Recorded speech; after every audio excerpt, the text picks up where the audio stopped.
When I was applying for my very first role in marketing, I must have sent out well over 300 applications for various different job roles, various different seniorities. And yes, after a hard graft of about between 2 and 3 months looking for a job role, I did eventually land one. But knowing what I know now, the CV I was sending out at that time as a junior was riddled with errors and mistakes that ultimately led to it taking between 2 and 3 months to land the first role when maybe it should have took a bit quicker. So in this video, we'll be discussing some of the key mistakes to avoid when you are building your first CV. This isn't just for juniors. I see a lot of people with over 5 years of experience making these same mistakes in their CVs as well. And I come from a place of having experience as a hiring manager myself. So I've seen countless examples of these mistakes being made over and over again. Mistake number 1 is not having a function section in your CV. Now, a function section is something I've banged on about in several videos before. Essentially, it's just highlighting some of the key core competencies of your previous job roles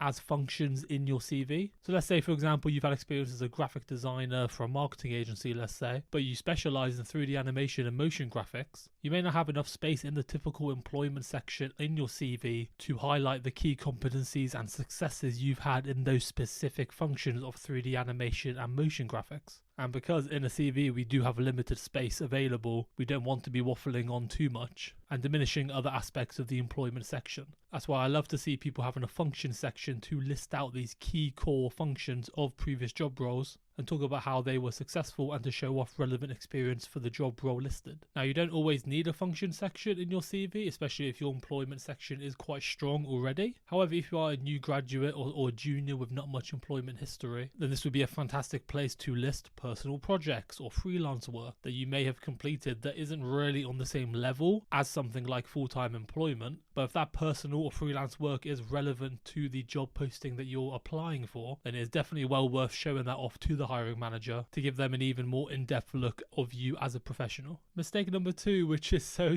common, especially nowadays, is having the education section above the employment section. And I understand why new grads do this, and I understand why people in general do this because we've been told to do it. But the hard truth that many new grads don't get told is everyone else has a degree. The value of your degree is lesser than what it once was compared to relevant work experience. If I'm the hiring manager for a small marketing agency and I'm looking for someone who can come on board and do a job, because we are a startup organization, the budgets aren't as big, the time frame of the work is much tighter. Me as the hiring manager, I'm going to have less confidence in a new grad without relevant work experience, but who does have a good degree, over someone who has talked about and has proven that they have relevant work experience in this field already. And the majority of companies that you guys are going to be applying to are going to be companies that do run quite tight budgets and that are looking for specific talent. And unfortunately, having a university degree just isn't enough, because a hiring manager, again, is going to want someone who can come in and do a job from day one. Previous work experience proves that they can do that. A degree,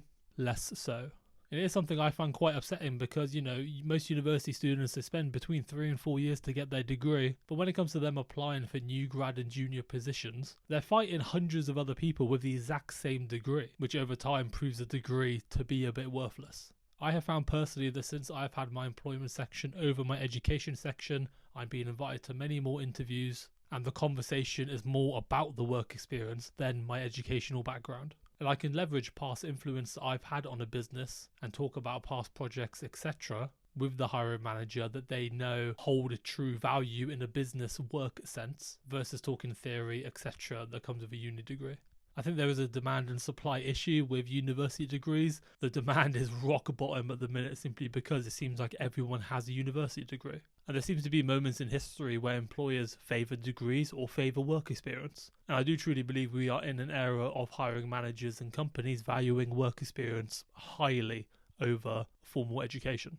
Mistake number 3 is leaving out key metrics and data. This is a trap that majority of people fall into, of where you start to talk more about what you did in the job rather than talking about what you achieved in the job. And as the hiring manager and the CEO of a business, you want to see tangible examples of results. Because the key decision makers at these businesses are going to be reviewing CVs and expecting people to know how to do the job. But what they want to see is examples of the job being done efficiently. Let's say you're a social media manager, and in your CV you have written, I own and manage 4 key social accounts that include functions such as copywriting, graphic design, community management, and paid marketing. And compare that to something like, I own and manage 4 key social accounts where I help facilitate year-on-year growth by 45% and pushed our LinkedIn and Instagram following significantly above competitors. Now that's not exactly the most perfect example, but just including key data points and results makes a tremendous difference on the legitimacy of the statement being made by yourself. So whether you work in a commercial environment and you can talk about year-over-year growth, or whether you work in operations and you was able to increase profitability or drive budgets down X%, or whether you worked in paid marketing and you managed a £20,000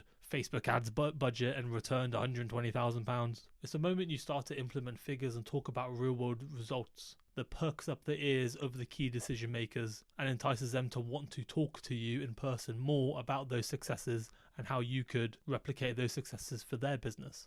And ultimately, it just sounds a bit boring all the time as a hiring manager to be reading through the same CVs of, I can do this, I can do that. But the positive difference lies within when you can actually prove the statements you're making. Mistake number 4 is not tailoring your CV or resume to each application. Now, I don't want you to go and write a whole new CV for every single job application that you do, because ultimately you're going to be sat there all week writing new CVs. But what I've done previously and what I recommend you guys to do is to understand the key subsections of the industry you want to work in. So for example, if you want to work in marketing, take social media management, paid advertising, brand development, and a generalist marketer role, and build those 4 or 5 CVs out, and where you have stated a specific subsection, like social media marketing, for example, tailor your previous employment history, tailor your function section to talk deeply about social media management. And then when you stumble across a social media management job opening, you have a tailor-made CV ready to send, ready to go. And more time, the hiring manager is going to like a CV that is tailor-made to them and their role. And the key to getting a first round interview in the first place is showing off relevant experience.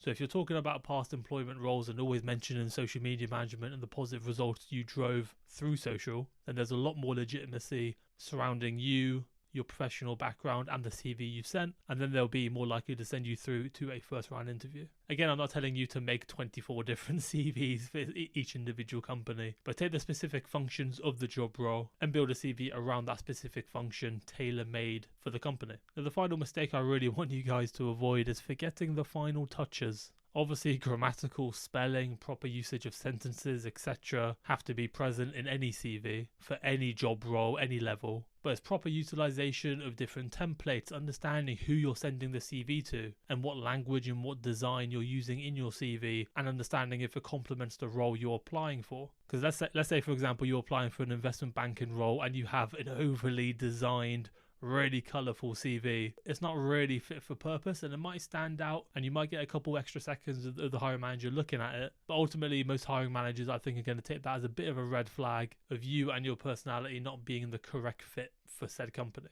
And final touches can go to extreme levels. They can be really basic. For example, at the top of my CV, I have a link to my personal portfolio where I have what I think is a nicely designed website where I dive into some of my bigger projects and show off the work I've done previously for the companies I work for. This definitely isn't a necessity. It is a bit overkill, but I like to add that at the top of my CV, and I always send that through as an additional document alongside my CV when I apply for roles, because it's something that helps me stand out and it's something that helps the hiring manager paint a better picture of me as a professional. And at the bottom of the CV, obviously you have the additional information section where you talk about your hobbies, talk about other skills, etc. I feel like it's a perfect section to implement some keywords. For example, in my CV, I have all the tools that I'm competent with, like the entire Adobe suite, MS Office, other video editing tools, marketing and automation and CRM tools, etc. And again, it's very quickly giving the hiring manager an overview of your professional competency and the tools you can use. And all of these added touches together just paint a really nice picture of you to the hiring manager, which is only going to increase your chances of getting invited to the first round interview. So that's going to wrap up this video. Hope you guys did enjoy. If you found some value, please feel free to like the video, subscribe to the channel. But otherwise, I hope you have a fantastic day. Subscribe to the channel. Catch you in the next one. Thank you.